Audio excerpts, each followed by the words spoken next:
working on, he's another one of these people who's been working on biology and information theory since long before it was cool. So please take it away, Tom. Thank you, and thank you for the invitation to speak. Today I'm going to talk about a wide range of things. I'm going to try to keep things simple, starting from principles that you probably are familiar with, but I know there are people here who are not familiar with them. And the topic is leading eventually to the end, toward the end, to three principles that explain a lot of things in biology. Starting from molecules all the way up to ecology and even cancer.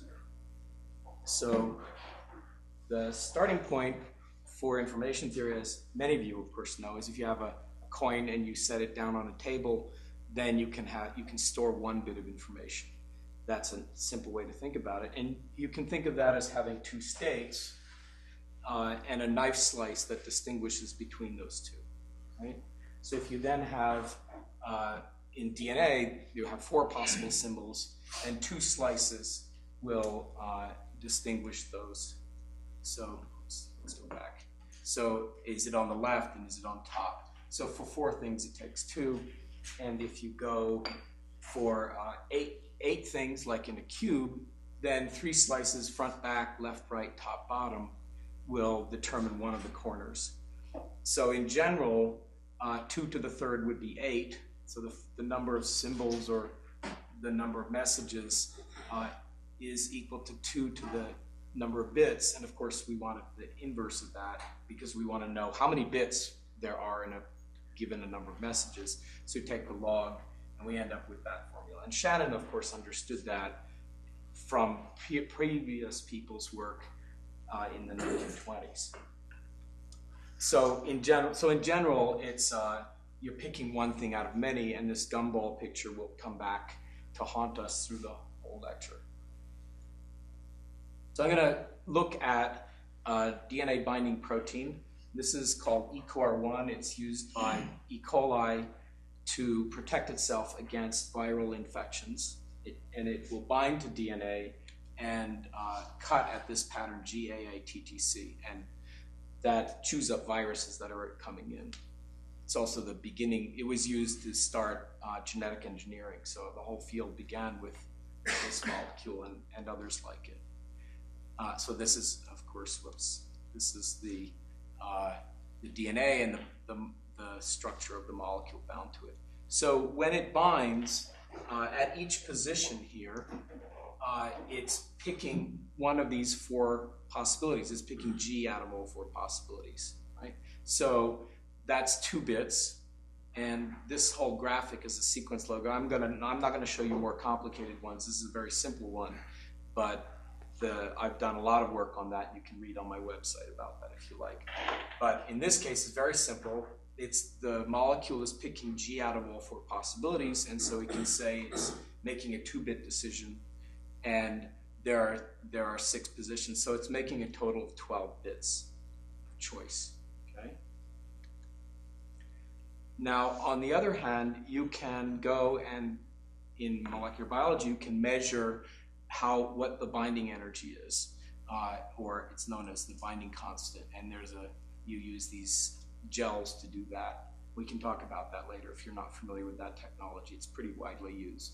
So in this case, it's that number, and you can calculate the delta G, the free energy, from that. This is just a standard thing. It gives you joules per binding. Now, it turns out that you can take the second law of thermodynamics and reformulate it as a lower limit on the number of joules to get 1 bit. So if I have a coin and I'm setting it down on a table, then I'm going to store 1 bit. Starting from here, I need to dissipate the kinetic or potential energy to get it to there. If I'm going to start higher up, then I need to dissipate more energy than I did before. But in any case, I'll still get 1 bit of information. So there's an inequality relationship between energy and information, and the minimum you can get from the second law of thermodynamics. This was often attributed to Landauer, but I'm pretty sure that von Neumann and somebody now currently unknown named Felker got these things. Felker definitely got it in the 1950s. So Landauer didn't do this actually. So in any case, you have this formula here, and it has units now, joules per bit. And this, if you make a new definition, which I'll call R energy for reasons, it's related to Shannon's rate of information and other things that I've worked on, which we can talk about later if you like. You divide delta G by E min, and then of course the KTs will drop out, and the log of the binding constant over a natural log of 2 will give you log base 2. It's unbelievably simple. If you have a binding constant, it gives you the, you take log 2 and you get the number of bits. And in this case, it's 17.3. So this is actually a pretty good measure. Case specific.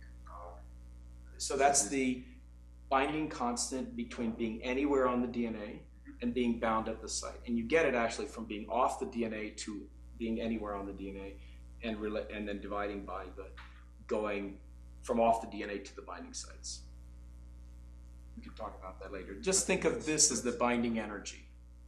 Yes, it's binding energy, but what we typically need to care about is not the energy, right, but the free energy enthalpy, right? This is the free energy.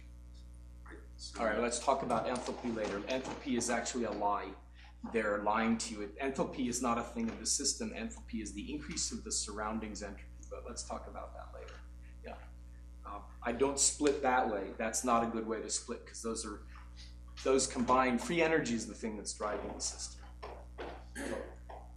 So that's a total entropy change of the universe. without any other binding molecule, so it's just one molecule. One molecule. That's right. No non-open binding. We're not talking about anything else, just this one reaction, right? Because this is what ECOR1 is doing, and if there are other proteins binding the DNA, they're not relevant to what ECOR1 is doing. So ECOR1 could have made 17.3 of these decisions for the energy it dissipated, right, according to the second law, but it actually only did 12. We worked that out, right? It's pretty obvious. You just count it up from the binding site. So we have a problem. You can think of it, it's inefficient.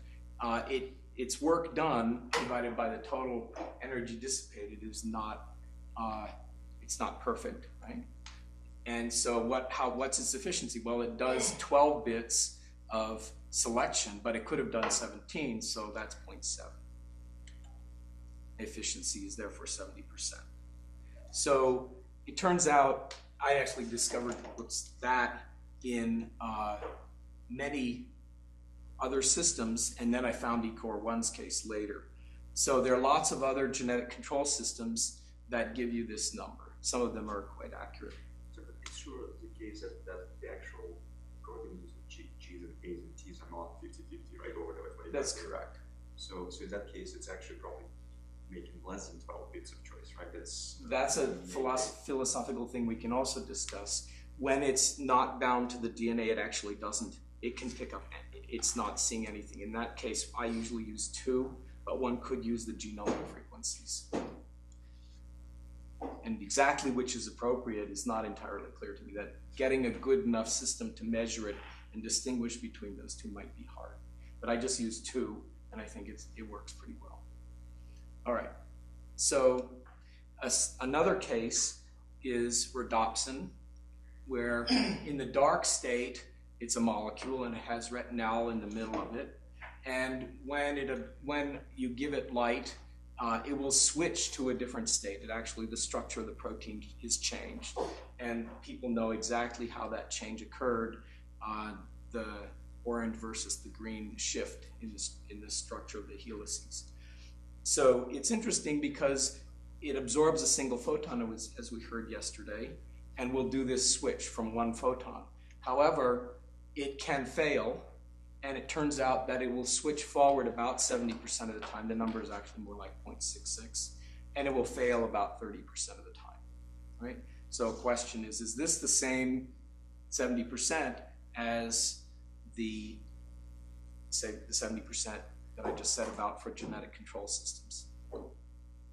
So it turns out this appears all over biology if you know how to look for it. It's in DNA protein binding, it's in rhodopsin, we've covered those. It turns out that muscle is probably 70% efficient, but the data are not very good for that. And it would be good to have more experiments on that. And there are lots of other systems, and I'll show you some of them. So the question then is, why is it 70% efficient in many cases? And we can extend the lock-key analogy of biochemistry a little bit, and we can think of ECOR1 as binding DNA. Oops, these letters should be, if you want, on the key here to be more accurate. Maybe I'll redraw the figure sometime. So a lock and a key work by the key coming in and moving a set of pins up and down. And these pins, if the key is the correct one, will move the pins to what's called the shear line, and then you can open the lock. All right? So the point is that there are a bunch of independent components, the pins. If two of the pins were fused together, or these pair were fused together, then obviously you could pick the lock more easily. So you want them to move independently, right? And so there are a bunch of numbers that are needed to describe the lock and the key. And so it's got a bunch of numbers, and we'll talk about each of them is vibrating. For Shannon, these correspond to voltages. So the mechanical equivalent of a voltage in this system is velocity. And each of these pins is moving under thermal noise, so we'll assume it has a Gaussian distribution. I'm pretty sure that's reasonable. And it's of the form e to the minus x squared.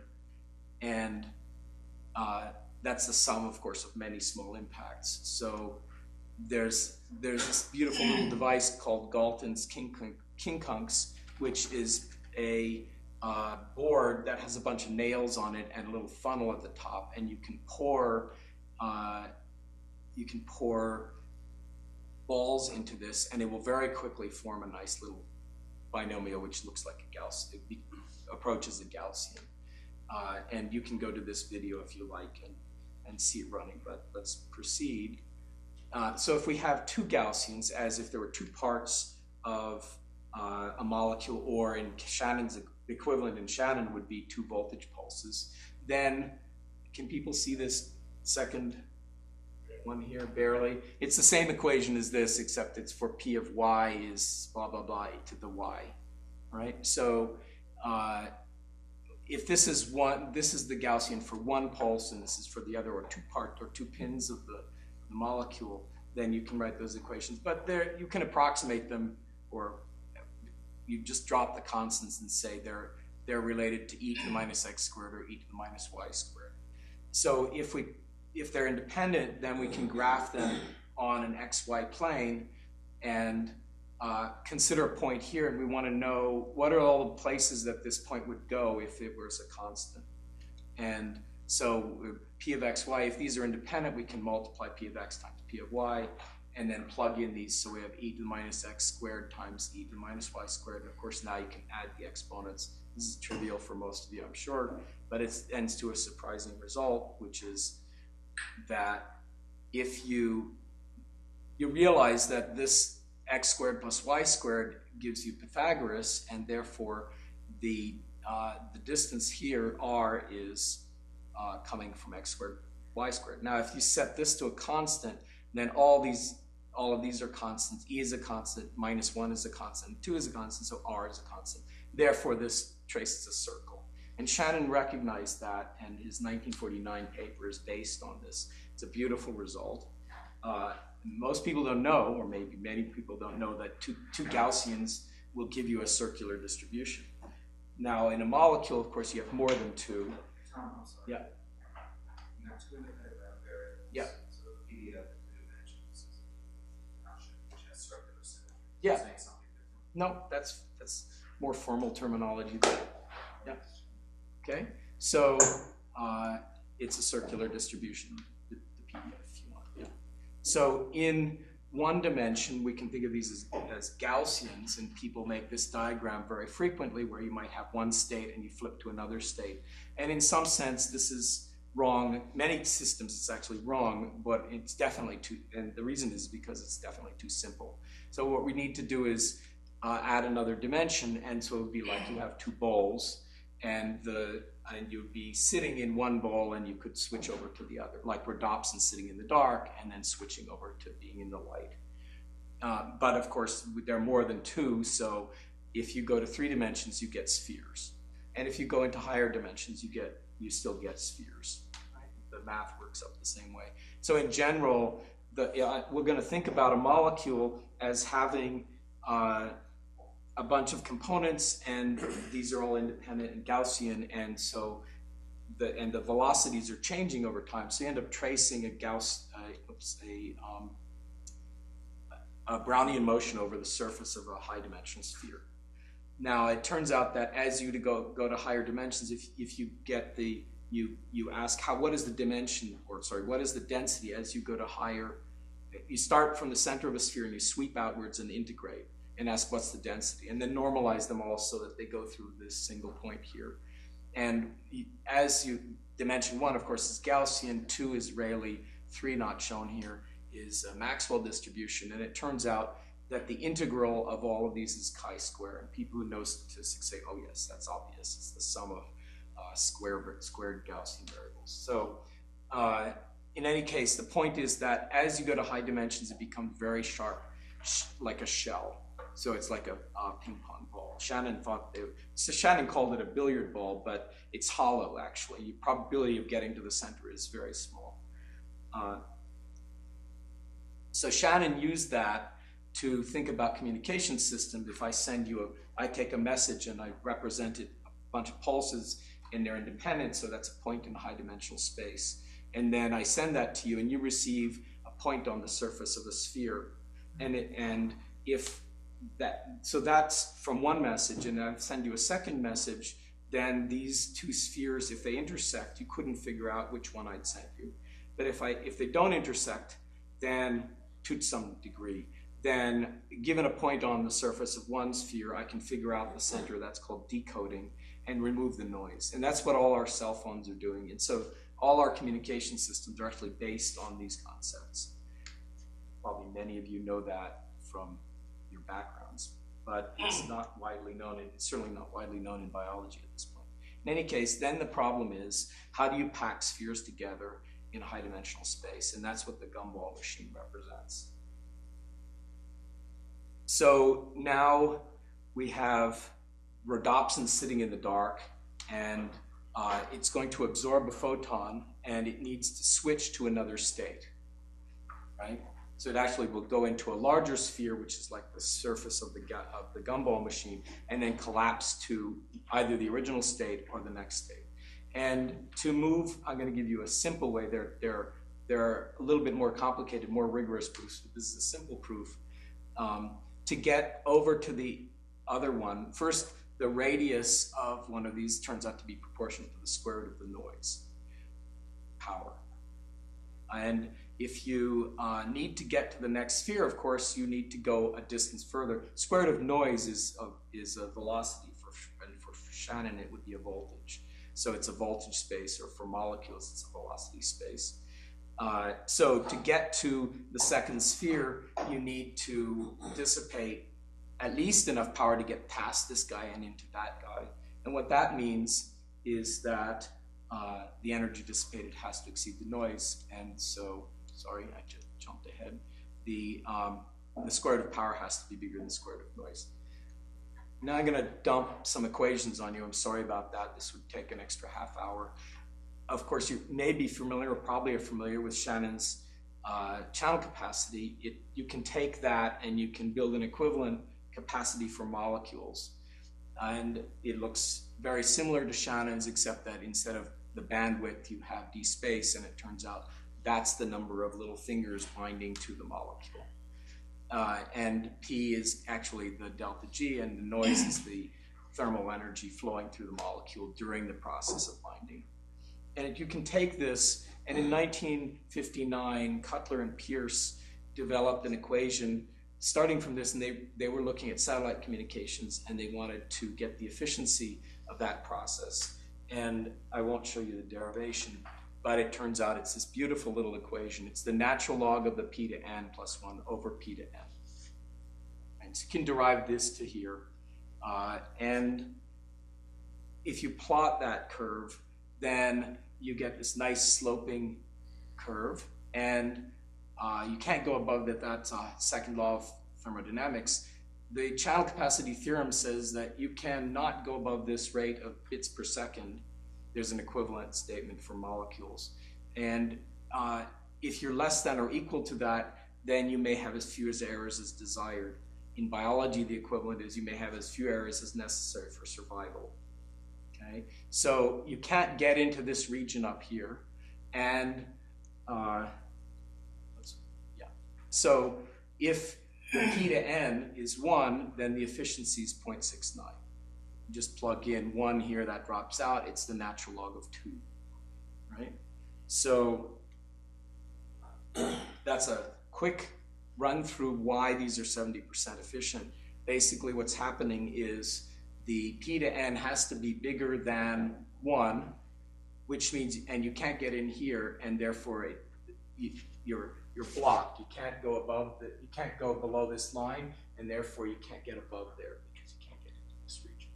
So like they have p over n equal to 23. We'll get there. So let's look at the smallest case I know of this now. This is actually in ECOR1, but a completely different molecular machine or process that makes decisions for a living thing.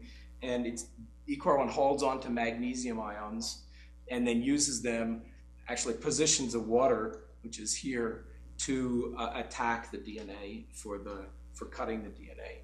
And there are six contacts for that. And we'll make a simple assumption. There's 6 coordination bonds, and we'll make a hypothesis that either you have one of those bonds or you don't. And so they're essentially like a bit. I've been working on this in other systems. This is actually the cleanest one at this point. So the binding constant, the nice thing about this particular one is that the binding constant was measured, and there's the KD, 3 millimole. And then you can take the log of that, and you end up with 8.38 bits. But if we assume that the coordination bonds really represent bits, then we can divide, and we get an efficiency of 0.72, and it's within the error of the theoretical natural log 2. So what's happening here is it's holding on to the magnesium, and that's a distinct state from other states. That's what it's saying. So now we'll go to the other end of biology, and we're going to go into ecosystems. And I only really got this in the last year or so, at least. So what I'm showing you is really quite recent. An ecosystem, the ecologists, they don't call it an efficiency, they call it evenness. And there are a whole bunch of evenness measurements out there, and they're kind of fighting over which one to use. If we use the one that comes from Shannon and Pearson Cutler, then we get the advantage. We can use the theorems from information theory. So in the story of Noah's Ark, there are always pairs of animals, and we could call the numbers of individual species. Then animals within each species is all about they're all the same. So that's called that's even. And if you have a situation where you have like a big cornfield where it's mostly one species, that's very uneven, and so that's near 0. So I'll make up an example of a situation in between. This is an entirely made up example for the moment. We have 4 humans and a dog and 2 cats, one of which is mine, and some goldfish and some weird goldfish and a whole bunch of fleas. And if you can do the calculation that the Shannon diversity or the uncertainty for these 5 species would be, of course, the sum p log p. I'm sure you're all familiar with that, and it's 1.72. But we have 5 species, so the maximum, the highest evenness you could get would be 2.32, and of course then the so-called evenness is this number divided by So this number divided by that, it's 0.69. Now it's only 0.69 in this example because I made it that way to give you a feeling for how this works. That's the basic math. It's not hard math, and this is the same kind of calculation you can do for molecules. But let's go on to look at some real data. It turns out that in 1966, Evelyn Palau did this measure. That's why it's called J. She named it J. And she did these calculations. And what you can see here is her graph. This is her graph out of her paper. And it's peaking approximately at 0.7. I talked with her briefly, and she said she probably threw away the original data. So we may never get a better graph than this, but that's all right. And in some ways, this is like very important one, though, historically. Yeah. It's not a while back that this type of data were explained by the fact that there is literally just one distribution that would allow you to have maximum evenness. There is very few one-to-one distributions that would allow you to have. All right. Yeah, Well, zero let's show me that paper, please. Yeah. That's wrong, and you'll see in a couple minutes that that's actually wrong, whatever they're saying. Yeah. Sorry. So this is the evenness, 0 to 1, and this is how many there are. So she had something like 95 samples, and in each sample she measured the evenness. I'm sorry, I should have said that. Thanks. It seems like this measurement is really sort of fragile. Like if you didn't know that some species existed, or that one thing that you thought was one species is actually correct. two distinct ones. That's You right. didn't see all the bacteria. That's You're correct. Discounting That's right. by a lot. Exactly. And there's a case of snails in Costa Rica where the numbers made a lot of sense in terms of this theory, but then when they finally, this was in somebody's thesis from Texas, and when they finally published it, they cut off all the rare species and it wrecked the number. They didn't know they were wrecking the number. So that's a danger, and as Crick said, your theory might be fine, but it might not match the data because the data could be wrong. And actually Feynman said, if your theory doesn't match your data, then your theory is doomed. They actually sort of fighting each other. So you have to be, it could be the theory is wrong, it could be the data is wrong, or your interpretation, or maybe there's something else going on. You have to be careful like that. Well, it's not a question either. I think it's just a question of how much weight to put on this one piece of evidence. I'm not. I'm just saying that I'm using this because it's historically the first case. Okay. Uh-oh, is this thing not working now? It failed.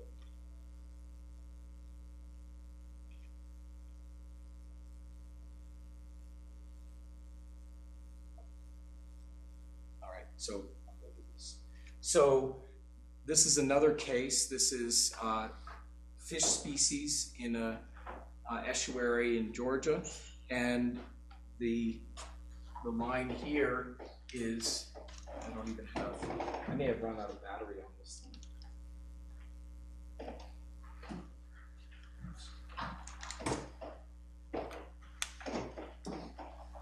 Yeah, I don't have any battery power. Thanks. So you have a bunch of fish. They're going out on cruises, and this is done by cruise number, and they're going and filling up fish, and they're counting all the different kinds of fish, and then you can make the evenness calculation. There's their calculation, and you can see it's fluctuating pretty strongly around 0.7. So here's another case where there's an island, and people come back every 5 years, and they sit there counting trees. And it's an unbelievable amount of data that they gather. These are two smaller plots that I don't know why they're higher. I'm gonna set that aside for the time being, but they're 10 times less data. Let's see, yes, that works now. Thank you. The person who was doing this actually told me there's an even cleaner data set than theirs, although this is pretty amazing that it's sitting right there. At least one of them is sitting right along the line. The big data set is. And well, here's a different one. Sorry, we'll come back to the better one. So if you take sponges from around the world and you count the different kinds of bacteria and do this measurement, and then just throw them together. Now I should say, to be clear, I'm putting now, from now on, the evenness on the vertical scale, and then the number of counts this way, and you'll see why in a moment.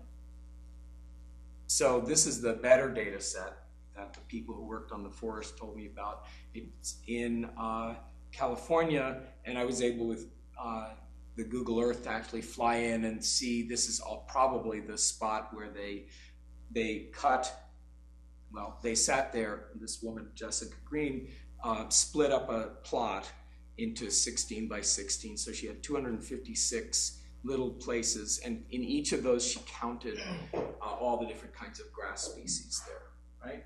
And you can calculate the evenness for each of these, and this is the distribution, and it peaks pretty nicely at 0.7. So yeah, there's still an issue here.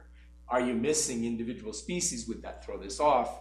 And that's a problem. On the other hand, the ecologists have been sitting there learning how to count species for 60, 70 years at least. And so they do, I think they're doing a pretty good job. You narrow it down to the type of grasses to show chances. Yes. All species. That's right. And yeah, so you might be missing some species in some systems for that reason.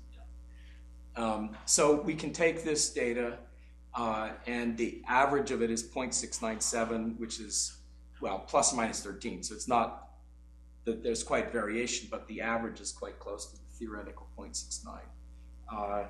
And if we then split the data out by the number of species, so in each of those little squares we know how many species there are, and it's kind of nice.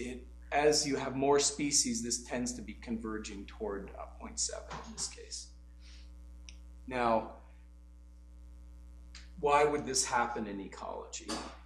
And there's a famous case of warblers, where there are 5 species of warblers in a tree, and the ecologist said, well, there are 5 species in this tree, and this principle, let's go ahead. There's a principle called Gauss's principle in ecology, which is that you don't share niches. And this seemed to be violating that. But MacArthur sat there and counted what the warblers were doing and determined that, in fact, they are using the tree in different ways, so they have different niches in the same tree, resolving that problem.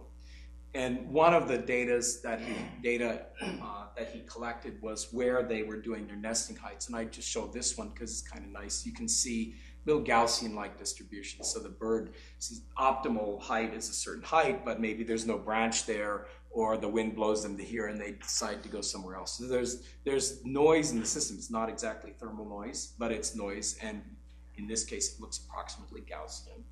So roughly Gaussian, and the nesting height and temperature. There are lots of these factors. There are many things that would determine whether a bird can live in a particular niche. And so it's high dimensional, just like eCore 1, right? And so now we're going to the same concept, and then Gauss's principle, which says that the niches don't overlap. So that's the same thing as in rhodopsin or eCore 1. The states are not intersecting, and of course, if that's true, then you go through the efficiency equation and you should get 70%. And therefore, the theory is matching what the data do, with, of course, caveats. The data might be bad and all that, right? Okay, so here's a case where people took 690 samples from across many people's bodies, and then they sequenced the DNA of the bacteria in there, and then they get a big list of how many of each kind of bacterium there are.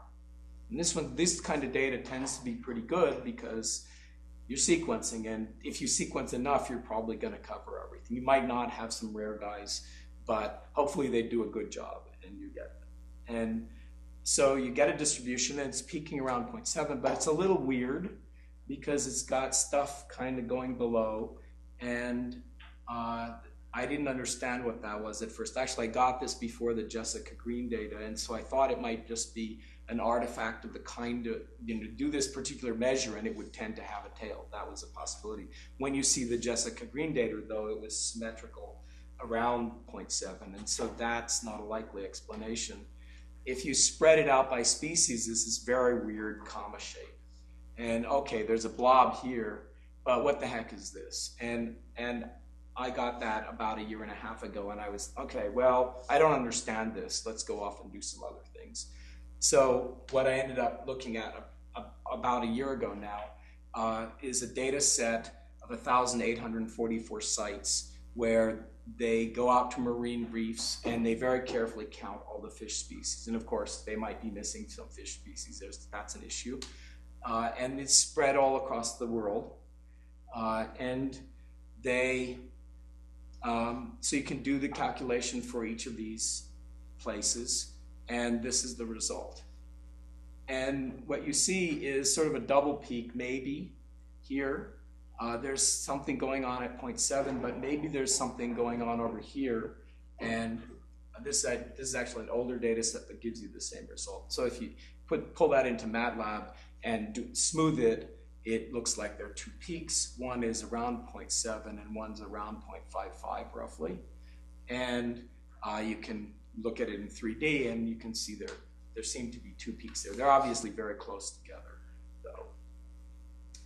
So that made me realize I could come back to this data set, and these people had actually characterized where they got the samples. So they had some oral samples, and they had skin samples, and nasal samples, and urogenital, and the gut, and they colored them a certain way. So I just said, all right, color these things accordingly. I'm sorry if you're colorblind.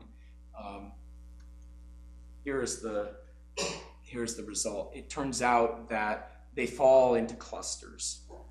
And so this comma is really representing different ecosystems, if you will.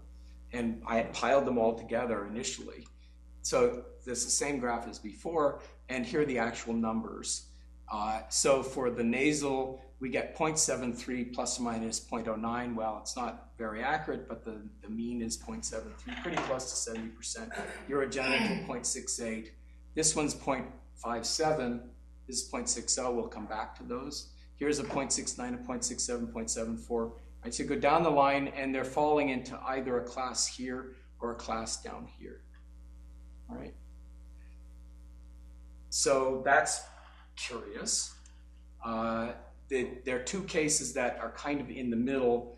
In your mouth, there's certain places where the gums next to the teeth and your cheeks. We'll come back to what might be going on there. So if we go back to the efficiency equation and we look at the graph for that, then if we find that P to N is 1, then the efficiency is 0.69. That's what I showed you at the beginning, and that's a general biological effect.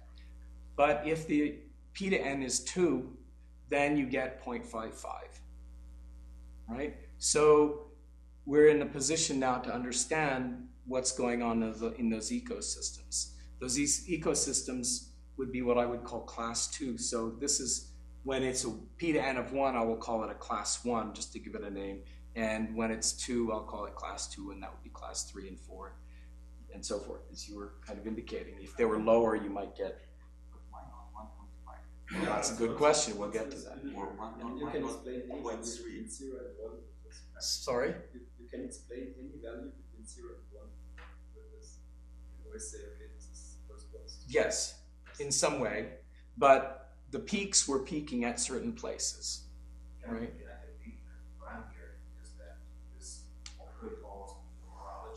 Exactly. And we're trained, but we're all absolutely. patterns. Yeah. We seem to have found a pattern. Right. But now I think what I'm looking for is agency. Right. Right. So we can understand this one, and we want to see what's going on here. I understand some of that one now. Let's go forward and look at an ant community where we can look at the environment, the state, the evenness, and we can calculate the P to N ratio by calculating backwards using Newton's method in detail. And I can assign it these classes. So in scrubland, they go out and they look at the different species of ants, and you have unburned scrubland. This is not my calculation, it's 0.73. That would be class 1. And then if you have the land burned, again, this is coming straight off their paper, you get a 0.55, and we'll call that class 2. So it looks like a stressed ecosystem dropped.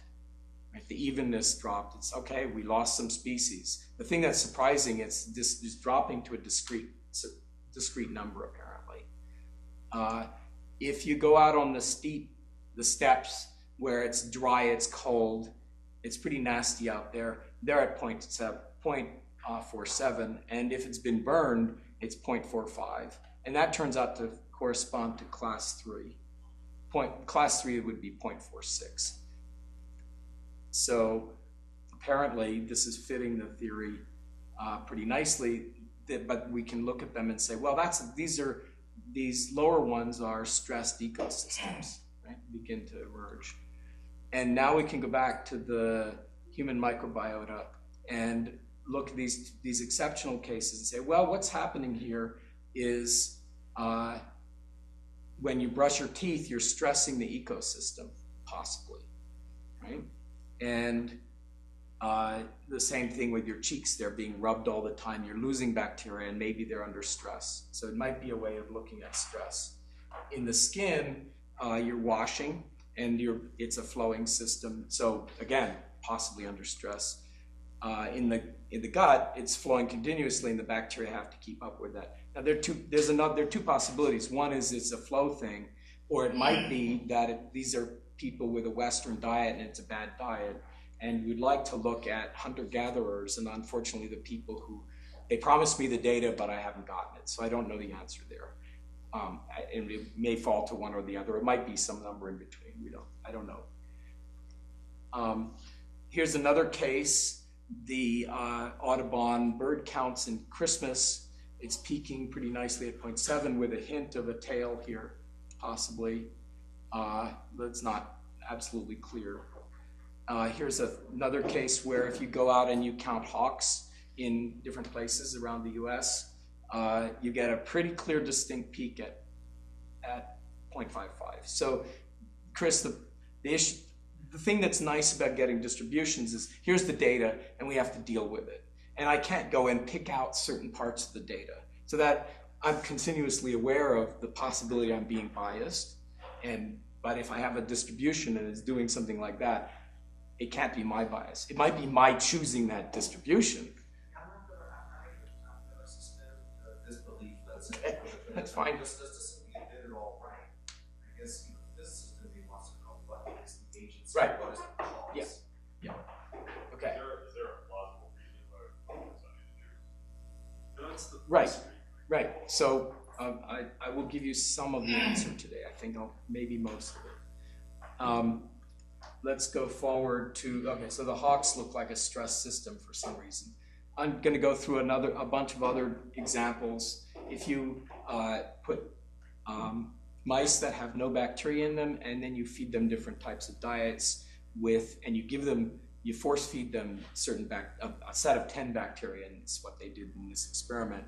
And you do it by diet, it's sort of a scatter. But if you organize them by the day, then it starts out pretty high. Supposedly it starts at an evenness of 1 because they put in equal numbers of bacteria in. And the people who did this said they'd give me the data and they haven't. So I don't know. It's presumably high and then it drops off. And does it drop off below 0.7? I don't know. But it's at least at 0.7 by the time they ended the experiment. Now, remember the gastrointestinal was 0.55. So one might see this actually have gone down further. In any case, it's definitely not staying at the initial state and it's coming down to either here or maybe dropping. One might expect it to go to 0.55. Or maybe mice have microbiota that's better. Here's another case where this is pretty noisy because these are individual people and you're looking at their microbiota and then you give them some Cipro, a drug, and they drop. And then after some time it comes out. This is sample number, not time. To do it by time, I'd have to rescale the thing. But it gives you a sense of it. And you give them Cipro again and it drops and then they start recovering. So the ecosystem will automatically recover. Here's a case of many lakes in Europe And they didn't know, they had used the evenness scale, the same one we're talking about, but they didn't know anything about 0.7. So I put these red bars on here by geometrically finding the locations. And this one, obviously, this is a pristine, these are pristine lakes with no pollution. And then as you add phosphates, they become eutrophied, and the evenness drops pretty nicely and almost smoothly to 0.55. So there are lots of cases of these things. And now let's take a look back in time. TARDIS, of course. And let's go 300 million years ago. And so people going and counting fossils. People are amazing. They go and they actually count fossils, and this is the data for fossils. There aren't very many samples, and it's pretty noisy, but it looks like it's peaking around 0.7. And it turns out, so 0.73 in that case, it turns out that just up the road here is a very famous fossil deposit called the Burgess Shale, and it would have been great to go there, but you can't get to it at this time of year. And they're very strange creatures at that time. This is 500 million years ago, but it peaks very nicely at 0.7. And then if you spread it out by the depth, it's jumping around a lot. Maybe something happened in those times. I haven't gone back and found out if they know that or not. And here's another ancient thing where you had trilobites and brachiopods, and there's something peaking here and then some other things going on. And it turns out in another data set, originally in the Cambrian there were the trilobites, and you can see the numbers are really pretty messy. Maybe that's 0.55, maybe that's lower, but then there's this transition where the trilobites got kicked out, poor guys, and now it's more around 0.7 or very messy numbers. But it's looking as if some of these major evolutionary transitions are related or can be understood possibly under the theory. So that's what the brachiopods look like. So maybe the brachiopods were more efficient, and maybe the trilobites were less efficient as an ecosystem. So I won't come back to your question. We could discuss that later. It's a tough one. You want to understand what is the underlying mathematics that does this, and I can tell you some of it. Physics, biology combination. So if you take white blood cell counts, there are really only 5 kinds, but you can do this measurement. Whenever you get blood count, you can do it. And this is from a database in NIH, and it's peaking at here. I don't know why it's not 0.7. Maybe something to be understood, right? The data are doing what they're doing. However, if you if you look at people who have leukemia, it's spreading downwards, right? So, and there's a ton more data that it could be mined and to look at that, but it's as if the evenness state gets destroyed. So there are 3 principles going on here for all of these systems. The first is there's noise, and generally noise can be represented or can cause Gaussian-like distributions. The second thing is that these are all high-dimensional systems. And the combination of these two is, well, many people simply ignore the noise in biology, and many people are scared of this, but the combination of these is just a very simple spheres, right? So you can think of these as spheres. And the Gauss's principle, if you will, is that they're going to be separate states. So in ecology, you've got a niche can be thought of as a sphere or a species living in a niche, and if you're competing with another organism in the same niche, then somebody's going to lose. That's Gauss's principle, and they'll separate. And of course, if they separate, then the efficiency can't be higher than 0.7. So, and if they separate further, that's what piece of the answer, then you will get 0.55. So it's further out, the spheres are further separated, as if you've lost species, for example. Okay. So now let's take a look at C. elegans. It's a little worm. that's studied very well in biology. And it's fabulous because you can look at a single zygote and watch every single cell, and you can get entire cell lines. This is 1983 data, where they just traced every single line. How many people here are familiar with this? A couple of people, yeah. It's a kind of famous case in biology. So this is a fragment of this huge tree of these things, and of course, well, and then there's a strange thing, which is that some of these cells will divide and then one of them will die. And that's sort of curious. So if you go and do these calculations, I've put these as two colored rows. In this row, we're going to count dead cells, and in this row, I won't count dead cells. We'll say they're not actually a type of cell. So there's a bunch of different types of cells, and we know how many there are, and we can calculate this evenness and see what it comes out. And surprisingly, it's coming out at 0.72. And if you ask how far away is that using the error from the natural log of 2, it's 3 standard deviations out, 3.6. But if you don't count the dead cells as if, well, dead cells really aren't a state, right? They're gone. But if you don't count them, then that would be sensible. In that case, the deviation is only 0.8. And it turns out that's true for all of these, that every time you count the dead cells as if they were a type of cell, you get a number that's above, I don't remember the detail, it's above 2 standard deviations, but if you don't count them, it's less.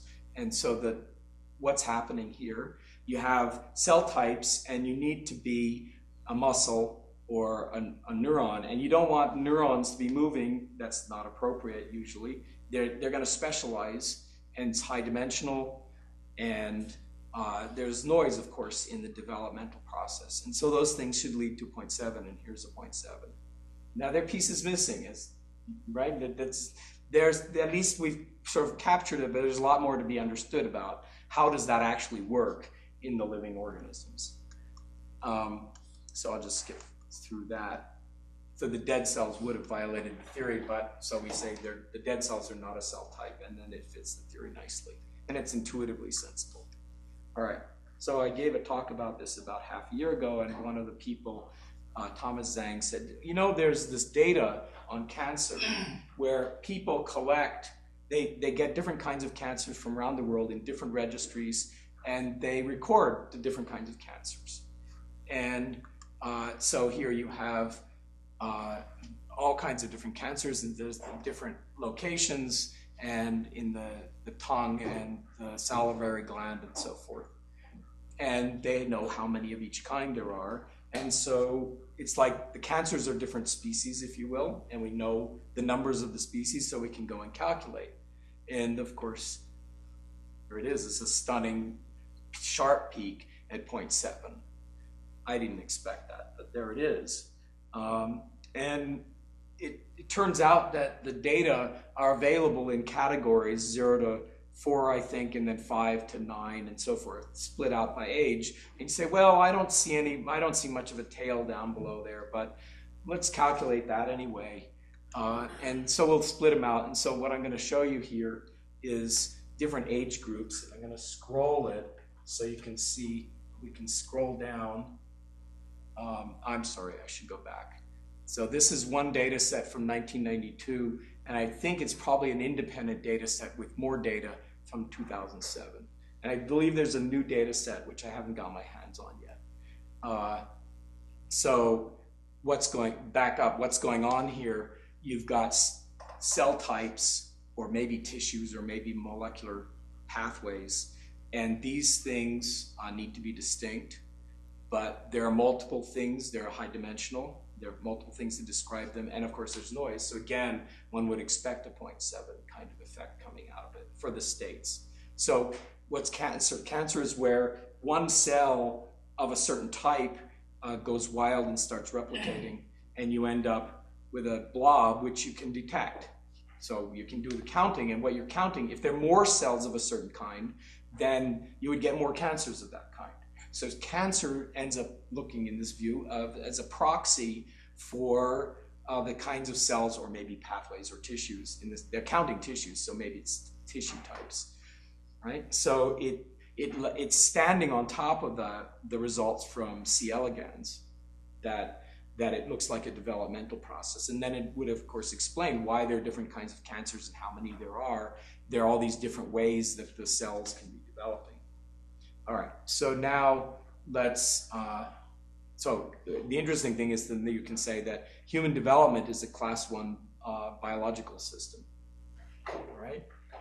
So let's look at these different categories. Here's the age 85 and above, here's 84. So of course, as we go to lower ages, this curve is gonna drop, right? And I'm gonna just zip around so you can see that the curve is doing this fun thing here. It's all wiggling around 0.7, right? And then we're coming down to age 24, it's still doing that all the way. But when we get to age 10 to 14, it's dropping, and then it drops further down and further down. So down in children, it's lower. And if we take all those data and pile them on top of each other, it's pretty clear that the older people are having something different than the younger people. And if you speak to anybody who works on cancer, they say, of course, cancer, there is known that pediatric cancers are different from adult cancers. But here's maybe the beginning of an explanation for why. The adults after puberty are that, and the children are in the lower level. They don't go all the way to 0.55, but it might be that it's contaminated by slightly older children because it's 0 to 4. And I'm trying to get data for 0, and I haven't gotten a good data set yet. It may not exist. But we can think of it as the tissues of the adult would form a complete coding space, right? But the children, it's an incomplete one. They're missing something, and it would be around 0.55. It's sort of like missing species in an ecosystem. And it's sort of interesting then the children would be class 2. Well, what kind of thing are they missing for Chris? They're missing the germline. We started, of course, as single cell organisms, and we developed as therefore germline. And then we eventually invented the soma, the body. And what this is saying is, so that's, you can think of this as the germline, and then the soma is spheres around that, right? But in children, you don't have the germline, and so maybe that there's a gap there. It's like missing species. And then when the children go through puberty, they end up getting that filled in. So that's a piece of it. It's still a little surprising that it's so distinct. Just one quick comment. It would be beautiful to take embryonic stem cells that are pluripotent, differentiate them, and see if in the undifferentiated pluripotent state there's a lower ratio, and as you differentiate to a tissue, because it would let you know whether stem cells are a valid model for the system. Okay. If what you need though is the species. So you have to get a bunch of species, and I don't know if it's undifferentiated, there's just one, as I'm understanding. It could be different IPS lines, different embryonic stem cell lines. Oh, you mean how many of which kinds? And then, so take the different pluripotent lines as your base, and they should fall into this maybe 0.55 range. If you get the right counts. That'll be hard because it's biased by the way people do experiments. But we could talk. Maybe there's a way to do that. Okay. So I'm ending here. From a molecule holding on to a single ion all the way through DNA binding proteins up to full ecosystems, we get these general principles. The 3 principles are that there's noise in the system. These are all obvious. We all know about these things, right? And noise tends to be Gaussian because it's the sum of many small components. It won't be perfectly Gaussian, but in the long run, maybe it is.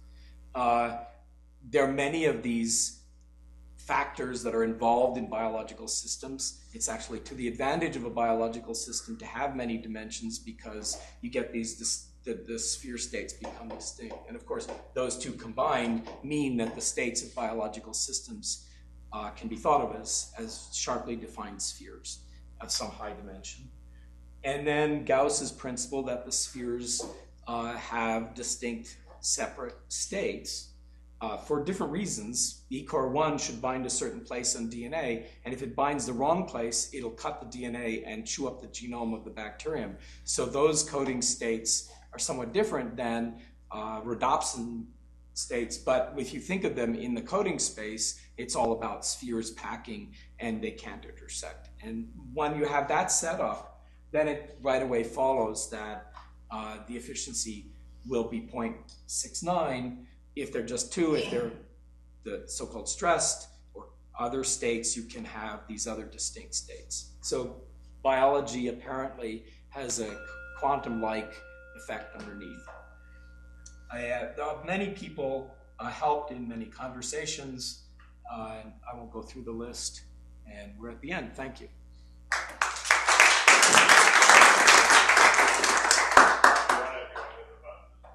We could record the conversation, if that's all right. Question? So I want to come back to roughly this question that I and others were trying to ask, right? So again, why is the fixation on the integer numbers? Yeah. Why wouldn't the system set at, Other 1.7 numbers, yeah. or something like this, Yeah. right? And for that matter, why numbers just 1 and above, even below 1, Could would be. still work, right? Yeah.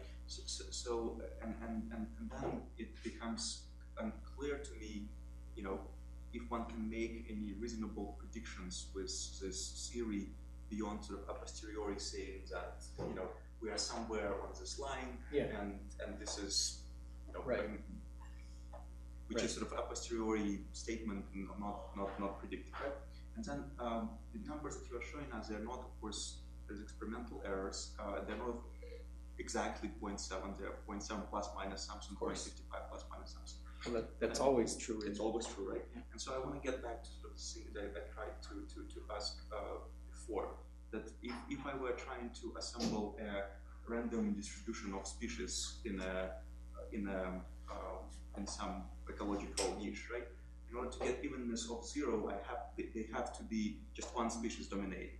Evenness of 1, they have to be exactly the same. There's very few distributions like that. It's very unlikely that by just throwing random numbers, I will get to that evenness, right? However, getting random numbers in some reasonable ballpark between, sort of evenness between, let's say, 0.5, 0.8, or something like that, I should be able to do it by just randomly assembling things, right?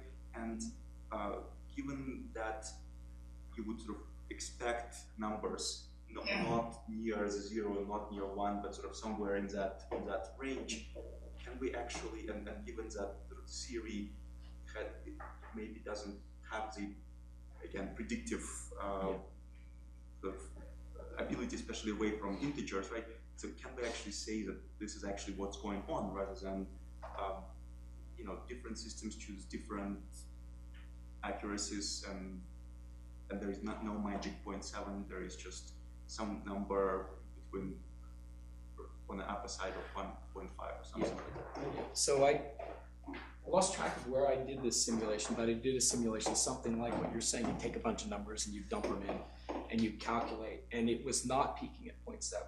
It will depend on where you do this. So what do you take with the distribution of those random numbers? Yes, and you could, of course, then force it, like I give my example. You can force it to be there too. For the fairness, right? So when you said that the transcription or this restriction enzyme binding is at the value of 0.7, you made a choice of forcing it to be 0.7 by choosing that, by saying that it chooses from 12 bits rather than the actual distribution of the binding sites, right? In ECOR1, it's really pretty close to 12. They're really like that. The restriction enzymes are quite close to an integer in that case.